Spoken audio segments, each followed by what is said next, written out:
매주 월요일과 수요일, 금요일에 만나는 해외 선물 가이드 시간입니다. 이 시간을 통해서 저희가 해외 선물 상품 소개해드리면서 관련된 투자 전략까지 제시해드리고 있습니다. 오늘도 이분과 함께하도록 하죠. SC 글로벌 센터 김선규 소장 나와 있습니다. 어서 오세요. 안녕하세요. 네, 안녕하세요.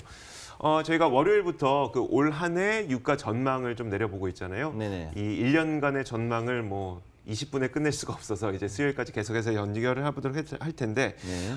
자, 지난 시간에 이야기를 좀 압축시켜서 네. 각 유종별로 올 한 해 유가에 영향을 미칠 것들 한번 네. 정리해 주시면요.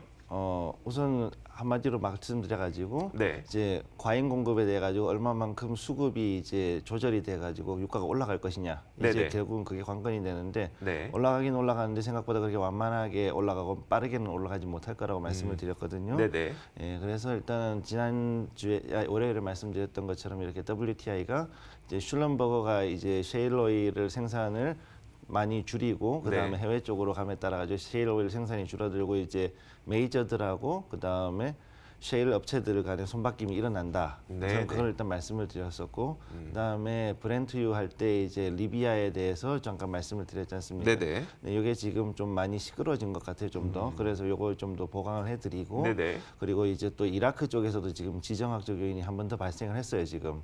그래서 그거까지 한 다음에 두바이유까지 해서 이렇게 해서 오늘 마무리를 해드리겠습니다. 네, 알겠습니다. 그러면 그 리비아에서 송유관을 사실 한번 잠궜었잖아요. 네, 그것 그렇죠. 때문에 유가가 또 잠깐 급등을 하기도 했었고, 네. 물론 그 부분 다시 다 상쇄가 됐지만, 예. 리비아의 상황에 대해서 다시 한번 좀 정리해 주시면요. 지금 일단 독일 베를린에서 그 동부하고 서부 쪽에 있는 양 정부가 그러니까 군벌하고 그다음에 정식 트리폴리 통합 정부하고의 그 휴전 협정을 맺기 위해서 노력을 했는데 네네. 그럼에도 불구하고 아직까지 여전히 이 그 뭐라 그럴까 석유 밸브를 잠가 놓고서는 풀질 않고 있습니다.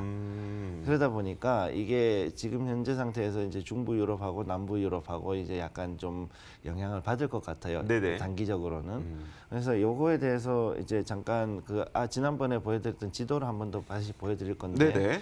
그 지도를 보시게 되면은 이제 여기서 조금 더 보강해서 말씀을 드리면은 마르셀 브레가는 저기 위쪽에 토브루크 오른쪽 위에 있는 항구고요. 그다음에 네. 이제 밑에 주에이티나 여기 이제 브레가 그다음 주에이티나 브레가 그다음에 여기 라스라누프 그다음에 시드르가 있죠. 네네. 그다음에 벵가지까지 있는데 이제 여기서 제일 중요한 게 요 동부에서 제일 중요한 거는 벵가지를 중심으로 해서 요 주변 지역이거든요. 네네. 그리고 밑에 있는 요 사리르라는 데가 저 오른쪽 밑에 보시면 사리르라는 데가 있어요.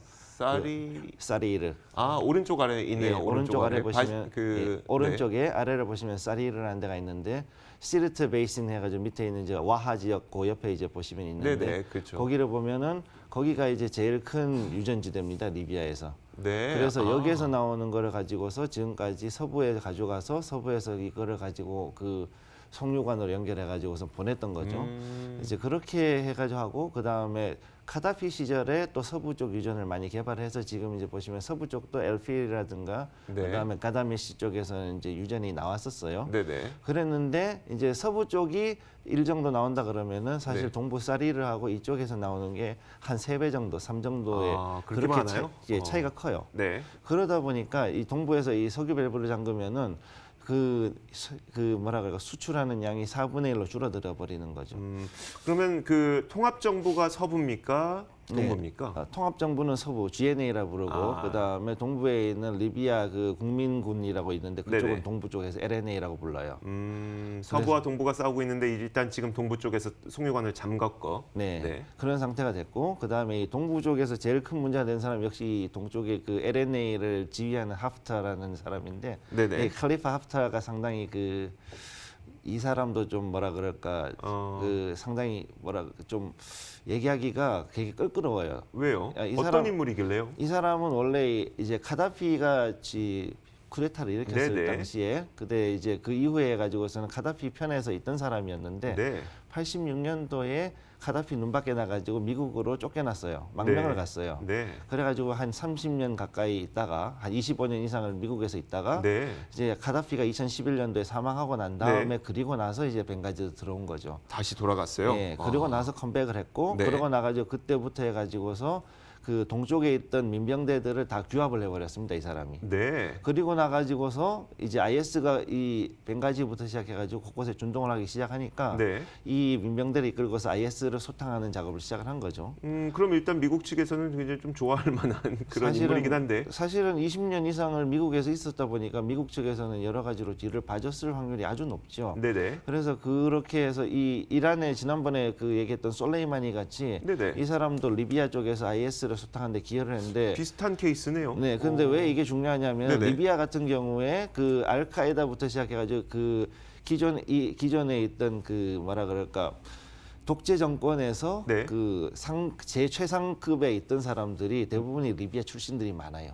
아, 그러다 네. 보니까 IS도 출신들을 보면은 상당히 고위직들을 보면 리비아 출신들이 많이 있고 네. 그래서 리비아가 어떻게 보면은 이 테러리즘의 온상 비슷한 그러니까 최고의 행동 조직들의 온상들이라고 볼 수 있는 거거든요. 네네.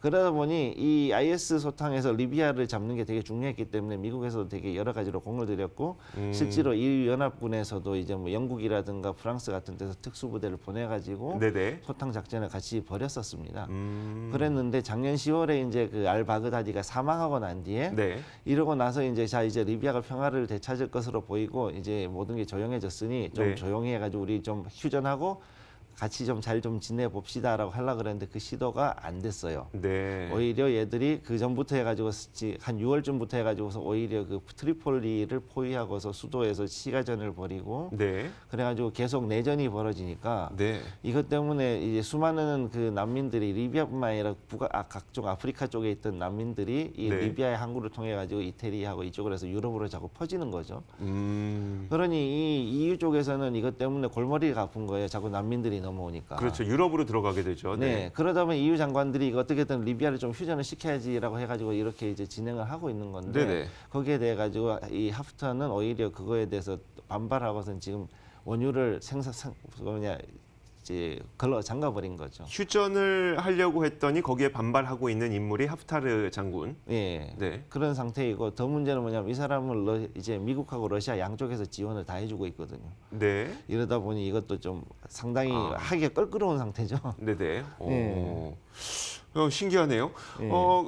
일단 그래서 이 인물에 대한 이야기를 듣는 이유는 있을 것 같아요. 이 인물이 그러면 앞으로 좀 어떤 역할을 할 것이기 때문에 혹은 이 인물에 대해서 뭐 미국 측이나 아니면 유럽 연합 측에서 어떤 대응을 할 것이기 때문에 이 인물에 네. 대해서 공부를 하고 있는 것 같거든요. 네, 사실 이 인물이 제일 그 중요한 이유가 뭐냐면은 동부 군벌을 잡았는데 동부 군벌을 잡게 되면 사실상 남쪽에 있는 사막지대까지 다 잡는 거란 말이죠. 네네. 그렇게 했을 경우에 지금 현재 한 4분의 3 정도의 영토가 사실상 이 사람의 관할에 들어있고 4분의 3이. 예. 네. 그리고 지금 미국에서 이전에 같은 경우 작년에 트럼프가 아예 공개적으로 이 사람을 지원한다고 발언을 해버렸기 때문에 네. 이게 사실 무시를 못 하거든요. 그런 상태에서 이 사람을 어떻게 잘 달래든지 네. 아니면은 뭐 어떤 다른 방법을 쓰든지 간에 강제적으로 아무튼 휴전을 시키든지 간에 아무튼 이거를 이 사람을 통하지 않고서는 현재 네네. 리비아가 조용해질 수는 없는 거예요. 알겠습니다. 네. 자, 그렇다면은 이 내용들이 WTI 유가나 아니면 뭐 브렌트 유가, 브렌트겠죠. 네. 브렌트 유가에 어떤 영향을 미치게 되는 겁니까? 일시적으로 잠깐 이제 이벤트성으로 해가지고서 출렁거리는 거를 줄 수 있는, 그러니까 이제 갑자기 급등했다가 상승하는 이런 모습을 줄 수가 있는데 네네. 지금 현재는 좀 가라앉았긴 했지만은 그래도 보시면은 저기 잠깐 그 튀어 올랐다가 가라앉은 모습을 볼 수 있거든요. 네네. 한 3일 전 이틀 전부터 해가지고서 그때부터 해가지고 이제 빨간 양봉이 나왔던 저 부분이 이제 그 사태를 잠깐 했던 거고 그때 이후로도 지금 이제 조금씩 올라갔다가 내려갔다가 지금 이런 그 뭐랄까 불안정한 모습을 자꾸 이제 네네. 보여주게 되는 거죠. 네. 그래서 유가 자체가 좀 이제 흔들리게 되는 겁니다. 역시 브렌트유도 마찬가지고요. 알겠습니다. 네. 자, 두바이유도 짚어볼게요. 그 이라크에서 또 하나의 지정학적 리스크가 발생했다고 했는데 그건 어떤 내용일까요? 이라크는 지금 현재 그 나시리아에 있는 유전, 조금 남쪽에 있는 유전인데 남부 유전에 그 CMPC 중국에서 개발했던 이 이 유전에서 네. 지금 반정부 시위가 났어요. 네. 그래가지고 그것 때문에 지금 한 30명 이상이 부상했고, 근데 이게 좀 장기적으로 가면서 이게 결국은 유전을 폐쇄할 지경에 이르렀기 때문에 네네. 역시 공급에 대한 리스크가 좀 있는 상태입니다. 이것도. 이것도 마찬가지로 공급 리스크가 있는 상태. 예, 그리고 이제 요거는 이제 간단한 얘기니까 요건 넘어가고, 네네. 그 다음에 사우디의 얘기를 좀 드리자면은 일단 아람코가 상장을 했지 않습니까? 네네. 사우디가 이제 아람코 상장한 뒤로 이제 유가 관리가 더더욱 신경을 쓰게 됐는데, 그렇죠. 이 지정학적 리스크라든가 이런 것 때문에 조금씩 출렁거리는 게 자꾸 있으면 오히려 이게 주가에는 영향을 줘가지고 주가는 떨어진단 말이죠. 네. 그러니까 이거를 어떻게든 만회하기 위해서 현재 사빅을 상반기 중에 즉 국영 석유 회사, 화학 회사를 화학회사죠. 예, 화학회사. 국영 석유 화학 회사를 빨리 이제 자기들이 상반기 중에 인수 합병한 다음에 그거에 대해서 수직 계열화를 진행하겠다라고 발표를 했단 말이에요. 네네. 그러다 보니까 요 같은 경우에 이제 지금 거기에다가 추가적으로 기억한 게 양부, 그러니까 서쪽에 있는 양부에다가 40만 배럴짜리 그 일산 400만 배럴의 그 정유소하고 그 다음에 연간 900만 톤의 화학 제품과 그 다음에 베이스 오일, 그러니까 기유를 생산하는 그런 정유 시설을 만들겠다고 했거든요. 네네. 그럼 이런 게 들어가면은 결국은 중동에서 원유만 팔다가 이제 자기들이 수직 계열화를 들어가게 되면은 여기에 대한 지분들이 결국은 이제 우리나라로 올 그 원유들이 결국은 이제 두바이에서 결국은 다 정유가 되고 거기서 이제 그 정유된 거를 팔게 되니까 네. 우리나라 정유사들이 또 이익이 또 좀 줄게 되겠죠. 아, 예. 그럴 가능성이 있다는 겁니까? 네, 그렇습니다. 예, 그래서 지난번에도 말씀드렸는데 그 중국도 역시 마찬가지. 중국하고 이 사우디 양쪽에서 발생하는 이런 그 정유사가 너무 많이 생기니까 네네. 그러면은 결국 이제 정유사들 이익은 좀 줄어들게 되겠죠, 아무래도. 알겠습니다. 자, 그렇다면 이제 그 국내 잠깐 그 정유화학 산업에 대해서 얘기를 하자면 네. 이게 근데 아직 그 계획인 거잖아요. 예, 일단 요거는 네. 계획분이고 이제 착공을 만약 올해 들어가거나 혹은 이제 들어간다 그러면은 빠르면 2023년이고 네네. 늦어도 2025년 그때쯤이면은 이제 이게 가동이 된다는 얘기죠. 네, 그러면은 지금 당장 걱정할 거리보다는 미래에 약간 예. 이런 일들이 있다 정도로 알고 있으면 될까요? 예, 일단은 그렇게 보시면 되는데 지금 네. 현재도 이제 조금 있으면은 그 이미 그 정유를 상당히 많이 하고 있거든요, 사우디 같은 경우. 네네. 그리고 이제 그 정유 시설들이 자꾸 증설이 되고 있기 때문에 이런 부분들은 좀 염두에 두셔야 됩니다. 알겠습니다. 자, 그렇다면 이런 그것들은 이제 두바이유에 대해서는 어떻게 작용하게 되는 거예요? 일단은 지금 요 두바이유 같은 경우는 이제 앞으로 타랑 시설을 얼마나 잘 갖춰가지고서는 이거에 대한 가격을 얼마나 떨구냐가 제일 중요한 요소가 네네. 되겠죠. 왜냐하면 IMO 2020 때문에 이 탈황 시설이 있는 정유소로 가야 되는데 그렇죠. 유럽 쪽은 거의 없다 보니까 결국 아시아 쪽에다가 두바이유가 더 집중이 되는 형상을 보일 것이고 네. 그렇게 되면 이 두바이유가 우선은 당장은 이제 뭐라 그럴까 그 당장은 공급이 좀 과잉이 될 수도 있겠 조금 뭐라 그럴까 수요가 줄어드니까 네네. 가격이 떨어질 수가 있는데 그거를 이제 그 타랑 시설이라든가 다른 쪽에 있는 거 그다음에 중국이 다시 백업을 해주면서 네네. 다시 가격을 올려줄 수 있다는 얘기죠. 그래서 그런 식으로 안정이 되는데 이 안정을 흔들 이벤트들이 지정학적 리스크가 될 겁니다. 아, 알겠습니다. 지금까지 쭉 얘기하셨던 것 가운데 지정학적 리스크는 이런 안정적인 상승에서 약간 이렇게 뭔가 발작적 움직임을 일으켜낼 수 있는 거고 이런 걸 제외하자면 안정적인 상승을 이뤄낼 수 있을 것이라는 전망인 거네요. 네, 그렇습니다. 연간 전망으로. 예. 알겠습니다. 자, 좋습니다. 그러면 이제 유가 선물에 직접 투자하시는 분들을 위해서 전략을 좀 총체적으로 세워주시면요. 네, 일단 월요일에 말씀드렸던 대로 그 박스권 일단 박스권 매매를 위주로 가시는 것을 권해드리고요. 일단 네네. 그 박스권은 이제 작년보다는 조금 더 높게 잡아서 일단 WTI가 55에서 62달러. 그 다음에 브렌트유가 60에서 72불, 그 다음 두바이유도 60에서 75불 정도로 지금 잡아놨습니다. 네네. 그래서 요 가격 전망 요 정도에 맞춰 가지고 하시고 지금은 일단 그보다 약간 높은 한 55불대, 뭐 65불대 여기서 왔다 갔다 하지 않습니까? 네네. 지금 정도면 그래도 충분히 들어가서 조금씩 그 뭐라 그럴까 일단 거래 진입하는 거는 괜찮은 시점인 걸로 보이고요. 근데 지금 이렇게 돌아가는 걸로 봤을 때 중동 쪽에 지정학적 요인이 상당히 많이 발생했기 때문에 네네. 이런 이벤트성으로 이제 발작적으로 유가가 급등하거나 급락하는 경우는 종종 있기 때문에 있을 네. 수 있습니다. 그래서 여기에 대한 적절한 대처라든가 급락에 대한 빠른 손절 같은 거를 대비를 미리 하시는 게 좋습니다. 네, 알겠습니다. 자, SC 글로벌 센터 김선규 소장과 함께 이야기 나눠봤습니다. 고맙습니다. 네, 감사합니다. 자, 굿모닝 530 글로벌 1부 인사드리겠습니다. 10분 동안 광고 보시고 잠시 후 2부에서 찾아뵙겠습니다.